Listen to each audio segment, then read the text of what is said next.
સાયન્ટિસ્ટોએ વિટિલિગોનો route કોઝથી ઇલાજ શોધી લીધો છે અને અત્યારે જ તમે આ એડવાન્ટેજ પણ લઈ શકો છો. દુનિયાભરના સાયન્ટિસ્ટ રાત દિવસ રિસર્ચ કરી રહ્યા છે કે વિટિલિગોનો પરમનન્ટ સોલ્યુશન શોધવા માટે શું કરવું. તેના માટે બે સૌથી મોટી ડિસ્કવરીઝ છે.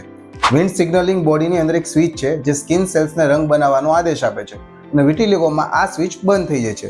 સ્ટેમ સેલ ટેકનોલોજી નવા સ્કિન સેલ ઉગાડવાની ક્રાંતિકારી એક ટેકનોલોજી છે, પણ આ ટ્રીટમેન્ટ હજી 5 થી 10 વર્ષ દૂર છે. તો સવાલ એ છે કે અત્યારે શું કરશો? 5 વર્ષ રાહ જોશો? ત્યાં સુધી ડાઘને વધવા દેશો?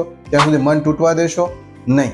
સાયન્સે સાબિત કર્યું છે કે વિટિલિગોનું રૂટ કોઝ છે ડિસ્ટર્બ ઇમ્યુનિટી, અને આ જ કામ હોમિયોપેથી આજે કરે છે અને અત્યારે એ તમારા માટે કરશે. હોમિયોપેથિક ફ્યુચર સાયન્સ સાથે કેવી રીતે અલાઇન છે? વિન્ડ સિગ્નલ એક્ટિવેટ કરવા માટે ઇમ્યુનિટી બેલેન્સ જોઈએ અને હોમિયોપેથિક આ ઇમ્યુનિટીને બેલેન્સ કરે છે. સ્ટેમ સેલ્સ એક્ટિવેટ થવા માટે ઇન્ફ્લામેશન ઓછું જોઈએ અને હોમિયોપેથી પણ આ જ કરે છે.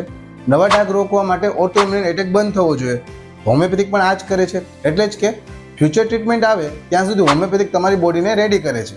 આજે સ્ટેબલ, કાલે રીપેગમેન્ટ. સાયન્સ ફ્યુચરમાં છે પણ હિલિંગ આજે શરૂ થઈ શકે છે.